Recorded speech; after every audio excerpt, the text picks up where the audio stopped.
हुआ, तो रोटेशन वगैरह को अच्छे से करके जाना आप, ठीक है ना। फ्लूइड मैकेनिक्स में से 16 है, यानी कि फॉर श्योर है एक या दो सवाल आपको शिफ्ट में मिलने ही है, इसमें से 10 नहीं।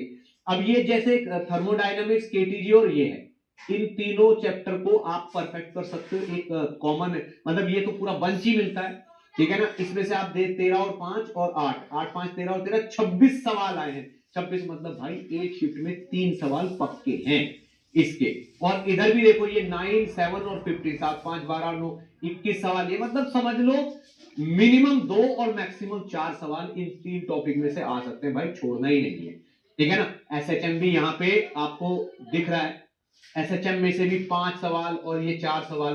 तो भाई एसएचएम के साथ वेव्स को कर लो तो 3 और 10, तो 5 और 3 8 और 4 10 14। तो एसएचएम और वेव्स को एक साथ इकट्ठा कर दिया जाए तो भाई एक सवाल श्योर हो जाता है, गारंटी ले सकते हो आप सोचते हो अगर मैंने एसएचएम और वेव्स दोनों कर रखे हैं तो भाई 4 या 8 नंबर तो भाई गए नहीं। ग्रेविटेशन फॉर श्योर है, पता नहीं क्यों यहाँ पे 8 और ये 6 दिख रहे, बट ये मुझे तो श्योर लगता है ग्रेविटेशन एक अलग से सेपरेट पॉइंट नहीं होता, तो किसी ना किसी चैप्टर में घुसा होता है ग्रेविटेशन वाला पार्ट, ठीक है। अब आप इलेक्ट्रिक चार्ज एक देखो भाई, ये इलेक्ट्रोस्टैटिक्स देखो कितना इंपॉर्टेंट है। ये दोनों एक ही चैप्टर मानता हूं मैं, कैपेसिटर, गॉस लॉ और ये इलेक्ट्रोस्टैटिक वाला जो है चार्ज वाला।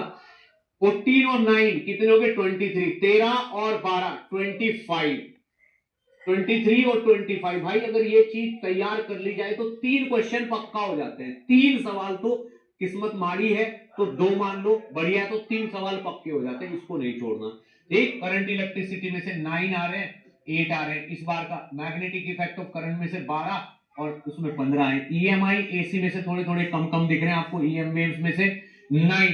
ईएम वेव देखो इतना सा चैप्टर, इतना सा चैप्टर 3 पेज का, 9 क्वेश्चन आए हुए हैं, ठीक है। अगले नेक्स्ट 24 में भी इसी तरीके से। तो भाई ये करके जाना है, इसको छोड़ना नहीं है। छोटा सा चैप्टर तुरंत तैयार हो जाता है, कुछ ना कुछ आ ही जाएगा। अब रे ऑप्टिक्स को देखो, अकेले रे ऑप्टिक्स में से, वेव्स को भी छोड़ो, 23 सवाल हैं और उसमें 19 है। भाई इसको तो मतलब रट जाना है। वेव ऑप्टिक्स भी कम नहीं है, 9 और 10 यानी कि एक सवाल की गारंटी आपको वेव ऑप्टिक्स भी दे रहा है, ठीक है ना। इसको पक्का करके जाना। मॉडर्न तो ऐसा है बिल्कुल आसान, एकदम पढ़ लो, थोड़ी थोड़ी प्रिपरेशन कर लो, तैयार हो जाता है। 20 और 10 2 सवाल की गारंटी आपको मॉडर्न फिजिक्स दे देता है। सेमीकंडक्टर 1 सवाल की गारंटी दे रहा है भाई, अगर मॉडर्न है तो ये भी पक्का ही करके जाना है। और यूनिट एंड मेजरमेंट कभी मिस ही नहीं हो रहा, मतलब एडवांस तक में मिस नहीं हो रहा है, एडवांस तक में मिस नहीं हो रहा है, इतना तगड़ा चैप्टर बन गया है ये। और 1 या 2 सवाल